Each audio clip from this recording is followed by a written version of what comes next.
வணக்கம். உங்கள் ரேகா மீண்டும் இன்று ரேகாவின் காதல் கவிதைகள் என்ற பகுதியினூடாக இந்த காதலர் மாதத்தை ஒவ்வொரு நாளும் சிறப்பித்து கொண்டிருக்கின்ற இந்த பகுதியினூடாக மீண்டும் இணைந்து கொள்வதில் பெருமகிழ்ச்சி அடைகின்றேன். இன்று ரேகாவும் காதல் கவிதைகளும் என்ற பகுதியிலே உங்களுக்கு ஒரு தன்முனை கவிதையை கூறலாம் என்று வந்துள்ளேன். இவ்வளவு நாளும் ஒவ்வொரு காதல்களை பற்றி பார்த்து கொண்டு வந்தோம். இன்றும் நாங்கள் பார்க்க போகும் காதல் என்னவென்றால் சற்று மனவேதனைக்குரியது தான், பரவாயில்லை, பார்க்கத்தானே வேண்டும். கைகூடா காதல். கைகூடா காதல். காதலில் கை கூடுவதும் கூடாமல் போவதும் சகஜம்தான். அப்படிப்பட்ட ஒரு கைகூடா காதலை பற்றி இன்று பார்க்க போகின்றோம்.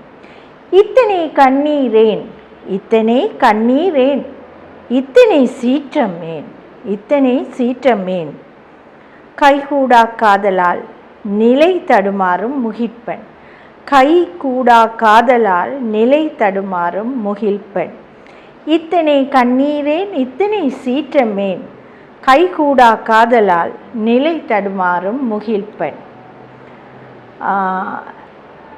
வானத்திலே முகிழ்ப்பெண் இடி மின்னல் மழையை கொட்டுகின்றாள்.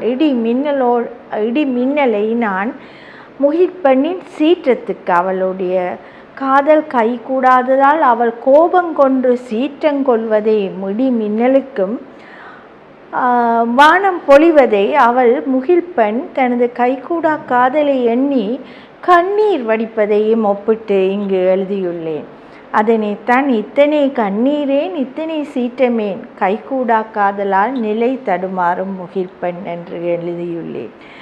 இந்த இயற்கை சீற்றத்தை வைத்து நான் எழுதியுள்ள இந்த கைகூடா காதல் என்ற காதல் கவிதை உங்களுக்கு பிடித்திருக்கும் என்று எண்ணுகின்றேன். இதே நிலைதான் இன்று நிறைய பெண்களும் அனுபவித்து கொண்டிருக்கிறார்கள். கைகூடா காதல்களை கடந்து போவதுதான் பெண்களுக்கும் எல்லோருக்குமே சிறப்பு என்று கூறிக்கொண்டு மீண்டும் நாளை சந்திக்கும் வரை உங்களிடமிருந்து விடைபெறுபவள் என்றும் உங்கள் ரேகா. நன்றி, வணக்கம்.